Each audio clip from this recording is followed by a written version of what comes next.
नमस्कार, आप सभी का स्वागत आपके अपने YouTube channel RNS education news में। दोस्तों, इस वीडियो में बड़ी अपडेट है। राजस्थान चिकित्सा विभाग दो भर्तियों का अपडेट, फार्मासिस्ट और नर्सिंग ऑफिसर। तो आप लोगों की जानकारी के लिए बता दें दोस्तों, दोनों ही भर्तियों का जो विस्तृत विज्ञप्ति है, नोटिफिकेशन है, वो जारी हो गया है। नर्सिंग ऑफिसर यानी कि NO के 1289 पद हैं, जिसमें से 1250 तो ये हैं, 39 जो पद हैं वो शहरिया बैकलॉग के हैं। तो टोटल 1289 नर्सिंग ऑफिसर और 2020 जो पद हैं वो हैं फार्मासिस्ट के। तो यहाँ पर आप लोग कैटेगरी वाइज जो सीटें हैं वो इसमें देख सकते हैं। नर्सिंग ऑफिसर नॉन TSP, ठीक है, तो नॉन TSP का यहाँ पर आप लोग देख सकते हैं, ठीक है, 1250 जो पद हैं उनको देख सकते हैं। इसके अलावा फार्मासिस्ट का भी आप लोग देखें, 1746 फार्मासिस्ट के जो पद हैं नॉन TSP से हैं। 181 जो पद हैं वो TSP एरिया से हैं। इसके अलावा हॉरिजेंटल अगर हम रिजर्वेशन देखें तो ये आप लोगों के लिए देखें, PH की जो सीटें हैं 50 सीटें हैं। 1250 में से 70 सीटें फार्मासिस्ट की हैं PH कैंडिडेट्स की, और 8 सीटें जो हैं PH कैंडिडेट्स की हैं TSP फार्मासिस्ट के लिए। भूतपूर्व सैनिकों की 156 सीटें हैं नॉन TSP नर्सिंग ऑफिसर की, और उसके बाद हम बात करें फार्मासिस्ट की 217 सीटें हैं एक्समैन की, और 3 सीटें हैं फार्मासिस्ट एक्समैन TSP एरिया के लिए। तो ये आप लोगों के सामने है रिजर्वेशन, जो सीटों का जो वर्गीकरण है वो कैटेगरी वाइज अगर आप लोग देखें तो यहाँ पर ये आप लोगों को दिया गया है। जनरल की जो सीटें हैं वो आप लोग देख सकते हैं यहाँ पर। UR 1250 में से 228 सीटें हैं, ठीक है, यहाँ पर सामान्य की। तो इस तरीके से आप लोग पूरा का पूरा इसमें देख सकते हैं, ठीक है। विधवा, डाइवोर्स जिनको जो देखना है वो सीटें यहाँ पर आप लोग देख सकते हैं। नर्सिंग ऑफिसर पद हेतु 12 जिले की एक जाति है शहरी आदिम जाति, उसके 39 पद हैं। उसमें देखिए 30 पद ये हैं सामान्य महिला के, 16 पद हैं विधवा के, 3 पद हैं। विच्छिन्न महिला का मतलब है यहाँ पे तलाक का, ठीक है, विच्छिन्न महिला का मतलब है तलाकशुदा।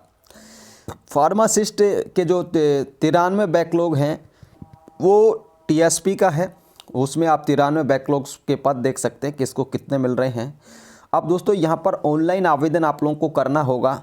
आरक्षण का लाभ लेने के लिए राजस्थान राज्य का मूल निवासी होना आवश्यक है, और मूल निवास प्रमाण पत्र है वो अपलोड भी होगा फॉर्म के साथ, ये भी ध्यान देने की बात है, ठीक है दोस्तों। और विधवा वर्ग की महिला अभ्यर्थी आवेदक होने की स्थिति में सक्षम अधिकारी द्वारा जारी पति का मृत्यु प्रमाण पत्र और मृतक से अभ्यर्थी का विवाह होने संबंधी प्रमाण पत्र प्रस्तुत करना होगा, ठीक है दोस्तों। तो यहाँ पर आप लोग देख सकते हैं ये विधवा और जो परित्यक्ता महिलाएं हैं उनके बारे में बताया गया है।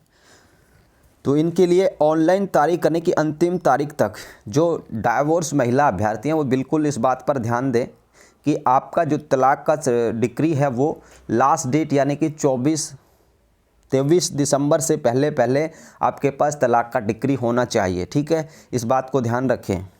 इसके अलावा दोस्तों यहाँ पर देखिए, राजस्थान राज्य के अन्य पिछड़ा वर्ग, अति पिछड़ा वर्ग और आर्थिक रूप से कमजोर वर्ग के लिए आरक्षित पदे हेतु पात्र एवं उपयुक्त अभ्यर्थी उपलब्ध नहीं होने पर इस प्रकार आरक्षित रिक्तियां पश्चातवर्ती वर्ष के लिए अगणित नहीं करते हुए पदों को नियमानुसार सामान्य प्रक्रिया से भरा जाएगा, ठीक है दोस्तों। तो यहाँ पर देख सकते हैं फार्मासिस्ट में 30% जो सीटें हैं वहाँ पर 100 में से 30 सीटें समझने के लिए मान के चलिए वो महिलाओं के लिए हैं। नर्सिंग ऑफिसर में 50% सीटें हैं, ठीक है, यानी कि नर्सिंग ऑफिसर की 1250 है नॉन TSP की, उसमें से आधी यानी कि 625 सीटें महिलाओं के लिए और 625 पुरुषों के लिए हैं। स्पष्टीकरण भी यहाँ पर इन्होंने दिया है, ठीक है दोस्तों।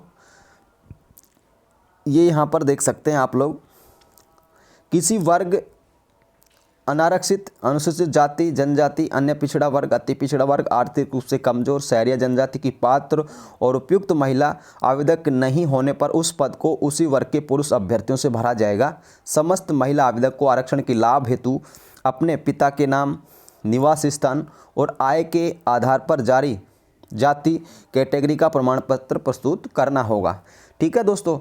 तो जो महिला अभ्यर्थी हैं उनके लिए बेसिकली कहा गया है कि आपके पास जो कास्ट सर्टिफिकेट हो वो आपके पिता के नाम का हो, ठीक है, निवास भी पिता के नाम का हो, ये सारी चीज़ें आपको ध्यान रखनी है। अब इसमें कोटा भी बताया गया है, विधवा महिलाओं को 100 में से 8 सीटें बेसिकली समझने के लिए, और परित्यक्ता का मतलब है तलाकशुदा, उनको लिए 2 सीटें होंगी, ठीक है दोस्तों। इसी तरीके से आप लोग देख सकते हैं। तलाक की डिक्री के लिए हमने बता दी कि आवेदन की अंतिम तिथि तक आपके पास होना चाहिए, इस चीज़ का भी ध्यान रखें। काफ़ी सारी चीज़ें इसमें बताई गई हैं। विज्ञापित पदों के लिए राजस्थान विशेष योगजन नियम 2018 4% आरक्षण पीएच को होगा, ठीक है। तो यहाँ पर आप लोग देख सकते हैं पीएच के बारे में भी, ठीक है, तो ये भी आप लोग देख सकते हैं। इसके अलावा दोस्तों काफ़ी सारे इन्होंने पॉइंट्स दिए हैं, वो भी आप लोग देख लीजिए। अब योग्यता देखिए, 12वीं पास होने चाहिए नर्सिंग ऑफिसर्स के लिए, जीएनएम कोर्स या इसके समकक्ष जो भी कोर्स हो वो चलेगा। साथ में राजस्थान नर्सिंग काउंसिल का रजिस्ट्रेशन होना चाहिए। इसके अलावा इन्होंने कहा है हिंदी भाषा का ज्ञान वो सबको है। आप देखिए यहाँ पर ये समझने की बात है, बिंदु संख्या 1 के लिए माध्यमिक शिक्षा बोर्ड राजस्थान के अनुसार समकक्ष होना चाहिए, यानी कि 12वीं आपकी राजस्थान बोर्ड या किसी अन्य बोर्ड से लेकिन मान्यता प्राप्त होनी चाहिए। बिंदु संख्या 3 के लिए राजस्थान नर्सिंग काउंसिल जयपुर द्वारा जीएनएम बीएससी नर्सिंग कोर्स हेतु पंजीयन क्रमांक लिखना अनिवार्य है। पंजीयन के अभाव में पंजीयन संबंधी अन्य कोई दस्तावेज मान्य नहीं होगा। अभ्यर्थी का ऑनलाइन आवेदन की अंतिम तिथि तक राजस्थान नर्सिंग काउंसिल में रजिस्ट्रेशन होना चाहिए। आरएनसी का जो है आपकी आवेदन की अंतिम तिथि से पहले होना चाहिए। जीएनएम अथवा बीएससी नर्सिंग दोनों व्यावसायिक योग्यता होने की स्थिति में आवेदक द्वारा ऑनलाइन आवेदन में भरी गई योग्यता में प्राप्त अंकों के आधार पर वरीयता सूची तैयार की जाएगी। अतः दोनों व्यावसायिक योग्यता होने की स्थिति में आवेदक किसी एक कोर्स का विवरण ऑनलाइन आवेदन में भरे। अब ये दोस्तों समझा देते हैं आपको। मान लीजिए आपने जीएनएम भी कर रखी है, आपने पोस्ट बीएससी भी कर रखी है, ठीक है, पोस्ट बीएससी भी कर रखी है। अब आपको क्या करना है, अगर आप दोनों ही भरेंगे 10वीं 12वीं की परसेंटेज के बाद आप जीएनएम बीएससी का करेंगे, तो वो क्या करेंगे, जीएनएम बीएससी दोनों की परसेंटेज बेसिकली क्या है कि जीएनएम में आपके ज़्यादा हो सकते हैं, ये क्लियर कट बात है, 95% लोगों का ऐसा होता होगा। पोस्ट बीएससी में आपकी परसेंटेज कम है, तो यहाँ पर आप लोगों को जीएनएम को प्रीफर करना चाहिए, ठीक है। अगर आपकी पोस्ट बीएससी से ज़्यादा है परसेंटेज है तो आपको पोस्ट बीएससी से भरना है, ठीक है। ये इसके बारे में बताया गया है, ठीक है, ये यहाँ पर बताया गया। फार्मासिस्ट के लिए डिप्लोमा इन फार्मेसी, तो डिप्लोमा होना चाहिए फार्मेसी के लिए, वो एप्लीकेबल है। साथ ही राजस्थान फार्मेसी काउंसिल में रजिस्ट्रेशन होना चाहिए, ठीक है। तो यहाँ पर आप लोग देखिए इनके संबंध में भी यही चीज़ है, डी अथवा बी फार्मा कोर्स दोनों व्यावसायिक होने की स्थिति में आवेदक द्वारा, यानी कि बी और डी फार्मेसी जो पास आउट हैं वो भर सकते हैं। आपके जिसमें भी ज़्यादा परसेंटेज हैं वो आप लोग भरें, दोनों भरेंगे तो आपको नुकसान होगा, किसी एक में आपकी परसेंटेज कम आएगी, किसी एक में ज़्यादा आएगी, एवरेज जब आएगा तो कम निकलेगा। इसलिए आप लोग ध्यान रखें इस चीज़ का, एक से ही भरना है। अगर आपकी डी फार्मेसी में 80 है, बी फार्मेसी में आपके 78 है, तो आप 80 वाला भरना है, ठीक है दोस्तों। ये यहाँ पर है। पे मैट्रिक्स लेवल 11 की वैकेंसी है, अच्छा वेतन मिलेगा दोनों भर्तियों में। पे मैट्रिक्स लेवल 10 है, ठीक है, सीधी भर्ती है ये। आयु सीमा भी यहाँ पर बताई गई है, 2 साल तक आपको प्रोबेशन कंप्लीट करना होगा। आयु सीमा देखिए 1/1/2023 को आधार मानकर की जाएगी। अभ्यर्थी जन्म तिथि हेतु सेकेंडरी अंक तालिका की प्रति और अंक तालिका में जन्म तिथि अंकित न होने की स्थिति में सेकेंडरी परीक्षा उत्तीर्ण करने का प्रमाण पत्र अपलोड करें, ठीक है। यह डॉक्यूमेंटेशन है। 18 से 40 साल की एज होनी चाहिए 1/1/2030 को। जिन अभ्यर्थियों का 31 दिसंबर 2020 को जो इस आयु सीमा के भीतर थे तो वो उस आयु सीमा के भीतर ही रहेंगे, ठीक है। ये भी बात है। जो छूट दी जा रही है ऊपरी आयु सीमा में वो देख लीजिए। राजस्थान राज्य के SC ST OBC MBC EWS पुरुष अभ्यर्थी 5 साल, ठीक है। जनरल की महिला को 5 साल, SC ST OBC MBC EWS महिला अभ्यर्थी को 10 साल। विधवा और तलाकशुदा के लिए कोई ऊपरी आयु सीमा निर्धारित नहीं है, कितनी भी एज हो फॉर्म भरा जा सकता है, ठीक है। ये यहाँ पर है। भूतपूर्व सैनिक के बारे में बताया गया, लेकिन भूतपूर्व सैनिक एक भी मिलेंगे नहीं नर्सिंग में, ये क्लियर कट बात है। तो ये यहाँ पर है। और एक और चीज़ इन्होंने बताई है कि 3 साल से भर्ती नहीं आई है तो 3 साल की एक्स्ट्रा छूट भी आप लोग देख सकते हैं, ठीक है दोस्तों। ये 3 की एक्स्ट्रा छूट। चयन प्रक्रिया, ये सबसे अहम बात है। अभ्यर्थियों को चयन नियमों में यथानिर्दिष्ट निर्धारित शैक्षणिक परीक्षा और व्यावसायिक परीक्षा में प्राप्त अंकों और अनुभव दे आधारित बोनस अंकों को जोड़कर वरीयता के आधार पर किया जाएगा। ठीक है दोस्तों, ये मेरिट प्लस बोनस भर्ती है। ठीक है, आपकी जो शैक्षणिक परीक्षा प्लस व्यावसायिक, शैक्षणिक का मतलब है आपकी 12वीं, ठीक है, 10वीं 12वीं का बेसिकली जोड़ेंगे इसमें तो, और व्यावसायिक का मतलब है आपकी फार्मेसी या नर्सिंग, उनका जोड़ करके अनुभव अंक अगर आपके पास है उनको जोड़ करके मेरिट बनाई जाएगी। इन्होंने एक चीज़ और भी कही है, आवेदकों द्वारा ऑनलाइन भरे गए डेटा की प्रथमता स्क्रीनिंग की जाएगी, जिसमें त्रुटिपूर्ण अथवा अपूर्ण या मिथ्ये पाए गए अथवा किसी अन्य कारण से निरस्त किए जाने पर योग्य आवेदनों को रद्द कर शेष आवेदनों से मेरिट तैयार की जाएगी। यानी कि आप लोगों को इसमें सही डाटा फीड करना है। मेरिट में आवेदन श्रेणी अनुसार उच्च स्थान प्राप्त लगभग 1.5 गुना अभ्यर्थियों को दस्तावेज सत्यापन हेतु आमंत्रित किया जाएगा। यानी कि जो टोटल सीट हैं उनका 1.5 गुना वेरिफिकेशन के लिए बुलाए जाएंगे। पहले 2 गुना बुलाते थे, लेकिन इस बार इन्होंने 1.5 गुना किया है। 1.5 गुना अभ्यर्थी हैं वो कट ऑफ में शामिल किए जाएंगे, फिर उनके डॉक्यूमेंट वेरिफिकेशन किए जाएंगे, फिर इसमें से फाइनल लिस्ट यहाँ पर आएगी। ठीक है दोस्तों, जब आपको वेरिफिकेशन के लिए बुलाया जाएगा तो सारी चीज़ें मोबाइल नंबर, SMS अथवा ईमेल दोनों के माध्यम से दी जाएगी। ठीक है दोस्तों, अब यहाँ दस्तावेज़ों का सत्यापन इन्होंने बताया है, उसके बारे में भी देख सकते हैं आप लोग। काफ़ी लॉन्ग PDF है। आवेदन जो हैं आप लोगों के 24 नवंबर से स्टार्ट होने हैं और 23 दिसंबर तक इसमें भरे जाने हैं। ठीक है, ऑनलाइन आवेदन त्रुटि संशोधन अवधि, तो ये यहाँ पर आपको मौका दिया जाएगा। ठीक है, ऑनलाइन आवेदन में अगर कोई गलती हो गई है उसके बारे में, ठीक है, तो ये यहाँ पर आप लोग देख सकते हैं।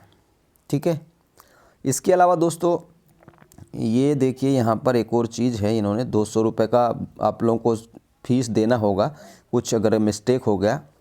अनुभव प्रमाण पत्र के त्रुटि संशोधन की अवधि की स्थिति में मूल आवेदन पत्र भरने की तिथि प्रारंभ हो से ठीक है 1 दिन पहले तक। जो बोनस है आप लोगों का, जो आप काम कर रहे हैं संविदा पे, वो बोनस आप लोगों का 23 तारीख तक का मान्य होगा। 23 तारीख तक आपका 1, 2, 3 साल हो रहे हैं वही काउंट होंगे। ठीक है दोस्तों,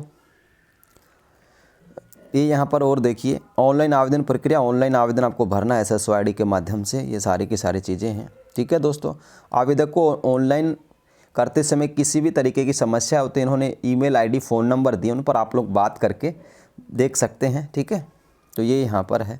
साइज़ वाइज इन्होंने बताया है कितने साइज़ में फ़ोटो होना चाहिए, ये तो ये मित्र वाले भर देंगे आपकी, तो ये यहाँ पर है। अब देखिए फ़ीस देखिए दोस्तों इस फॉर्म भरने की। जनरल EWS MBC OBC 500 रुपये, इसके अलावा non creamy layer OBC MBC EWS 350 रुपये है। समस्त विधवा, तलाकशुदा महिला, विशेष योगदान और राजस्थान की SC ST और सभी वर्ग के ऐसे अभ्यर्थी जिनकी आय 2.5 लाख रुपए से कम है उनको 250 रुपये है। TSP की भी फ़ीस है 250 रुपये है। ठीक है, तो ये फ़ीस है आप लोगों को जो देनी होगी, ये यहाँ पर है। अन्य महत्वपूर्ण बिंदु तो सीफू राजस्थान और NIC.in जो राष्ट्र स्वास्थ्य है उसका आप लोग अध्ययन करते रहें। आवेदक द्वारा ऑनलाइन एप्लीकेशन फॉर्म में अंकित मोबाइल नंबर, ईमेल ID पर ही आवश्यकता पड़ने पर SMS ईमेल के माध्यम से भर्ती संबंधी सूचना दी जाएगी। अब तो ये ध्यान रखिए भाई, किसी का फ़ोन नंबर ना बदलें। 150 रुपये वाली सिम जो आप लोग 1 महीने खरीद के चलाते हैं ना, और फिर उसे फेंक देते हैं, वो नंबर इस फॉर्म में दे दिया और फिर बाद में आपको कोई सूचना नहीं मिलेगी। तो आप लोग का जो परमानेंट नंबर है, या आप अपने घर वालों का भी दे सकते हैं, जो नंबर ऐसा हो जिस पे वो बंद नहीं हो, उस किसी भी स्थिति में बंद नहीं हो नंबर।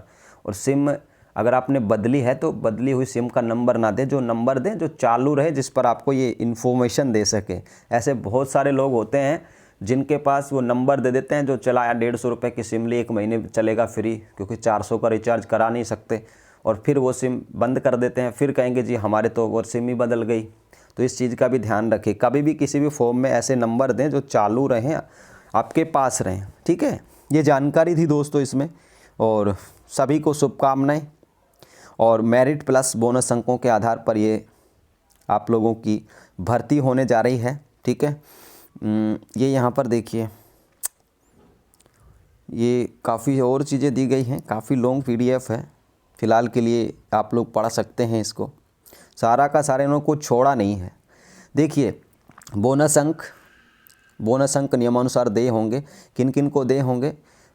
कार्मिक विभाग की अधिसूचना 23/5/2022 और माननीय न्यायालय द्वारा पारित विभिन्न निर्णय की पालना में उक्त पदों के लिए राजस्थान सरकार के चिकित्सा संस्थानों, चिकित्सा स्वास्थ्य, चिकित्सा शिक्षा विभाग के अधीन संचालित योजनाओं में विज्ञापित पद के समान कार्य करने वाले, देखिए, संविदा, व्यक्तिगत अनुबंध, अस्थायी आधार, UTB, MRS, placement agency, NGO, 108 PPP mode, तो इन सबको बोनस दिया जाएगा। ठीक है दोस्तों, ये यहाँ पर देख सकते हैं। फार्मासिस्ट के लिए राजस्थान सरकार के सहकारिता विभाग के अधीन सहकारिता उपभोक्ता होलसेल भंडार, सहकारिता उपभोक्ता भंडार और अन्य सहकारी संस्थानों में काम करने वाले संविदा फार्मासिस्ट को भी अनुभव यहाँ पर देय होगा।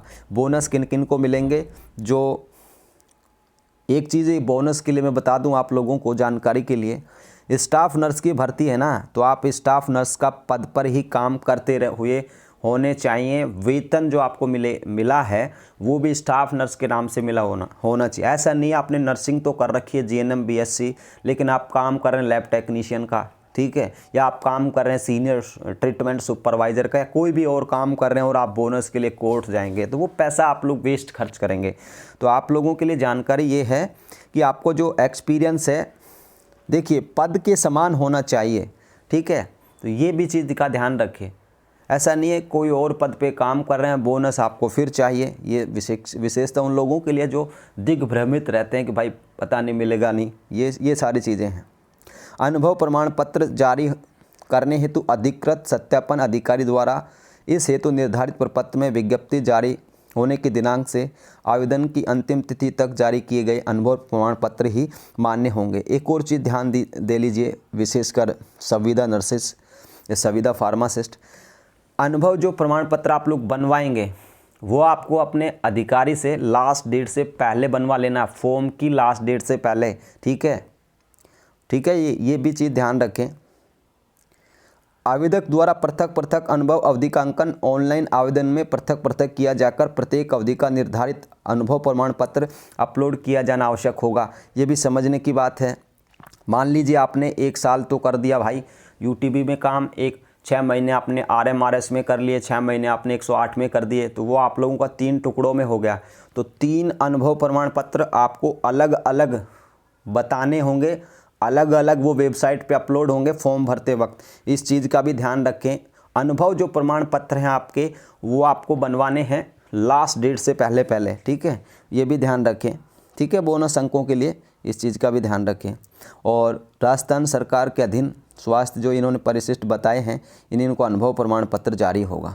ठीक है, कौन करेगा वो इनके बारे में इन्होंने बताया है। जहां आप काम कर रहे हैं उसके रिगार्डिंग देखिए। प्रधानाचार्य और नियंत्रक राजकीय मेडिकल कॉलेज, प्रधानाचार्य Jhalawar hospital and medical college society, राजकीय डेंटल कॉलेज, निदेशक जन स्वास्थ्य, RCHS मोबाइल सर्जिकल यूनिट, तो इनके द्वारा आप लोगों को जो है सत्यापन जो है बोनस अंकों का सर्टिफिकेट है बोनस का, वो बनवाना होगा। ठीक है, ये लोग अधिकृत हैं। आप जिस मान लीजिए राजकीय अस्पतालों में है तो CMHO बनाएगा आप लोगों का, उस तरीके से आप लोग देखें। समस्त प्रमुख चिकित्सा अधिकारी, समस्त जिला प्रजनन और शिशु अधिकारी, मुख्य सार्वजनिक विश्लेषक, इनके बारे में।